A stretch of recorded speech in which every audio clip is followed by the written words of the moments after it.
ekisinga okunuma nze kuswala nkubanga bwe tokyaswala kati nze nswala. Baby, I'm sorry. Byonna ebyaliwo, byonna ebyabaddewo, byonna ebitambula ku social media. I'm so very sorry because I love you. You know? And do you know how much I love you? Do you know? Nze lwakusirika nenkuleka nenkuwa obudde. Sigamba nti sikwagala. Nsirika because njagala ndabe ekikuvaamu. Ne buli wenzija nongamba simanyi nakublockinga, simanyi wanyiigira, wankyawa. Kiba nange kimmenya omutima. Nange ndi mwana wa muntu. Kimanyi naawe kyakunyiga luli. Naye nzize kuddaabulula.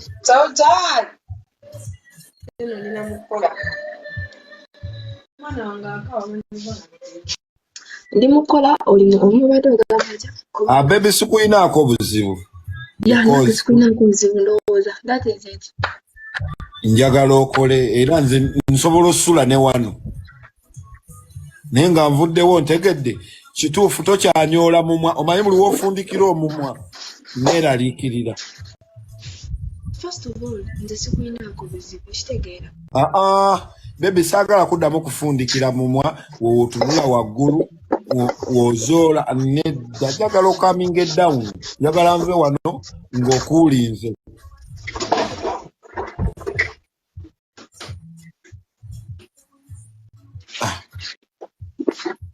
Nze kumanyi sikyanyoola mumwa sinyoola maaso we are okay.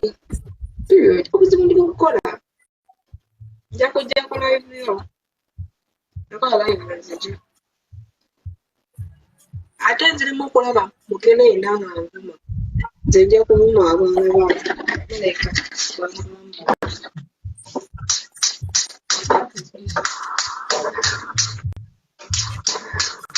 ekirungi gambye nze sirina mukazi mulala yenna wano ku app oba Facebook oba Instagram oba Twitter.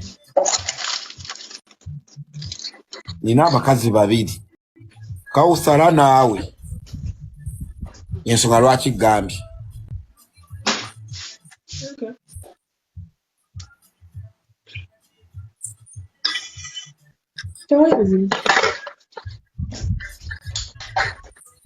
Ngakati njagala okwasa emirimu bulungi toddamu kubeera na birowoozo simanyi nakublockinga ku WhatsApp. I can't even try to do it.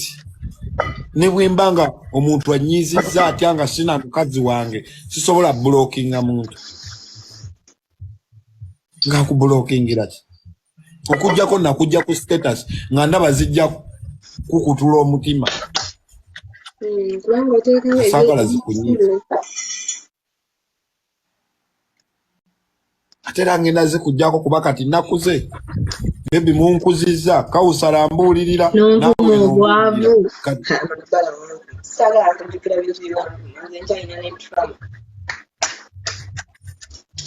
No, baby nakuze. Kati just not luli mbadde mukulu. Naye nga ensi envuga speed naye kati Kawusala bwambuulirira naawe nenzija n'obaako ky'oŋŋamba kinyongera okola ki?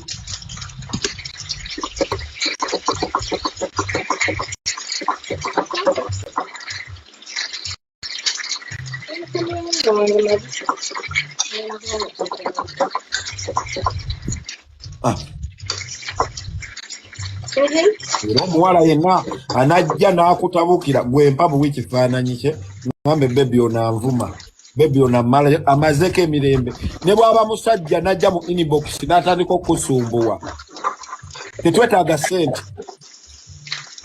Allah ajja tuwa sente ne bwe omusajja yenna kubaana amusimanyi sente era kenaamusanga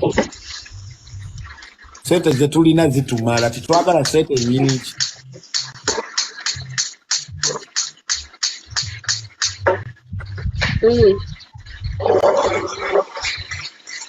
Gwe waba musajja ng'omumpa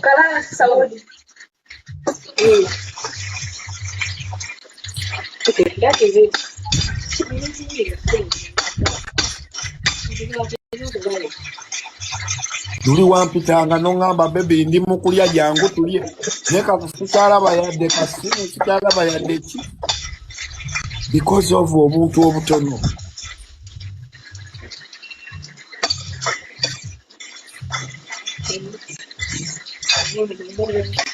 Yes, nze nyinza obulabanga obutono naye bunene but I'm so very sorry.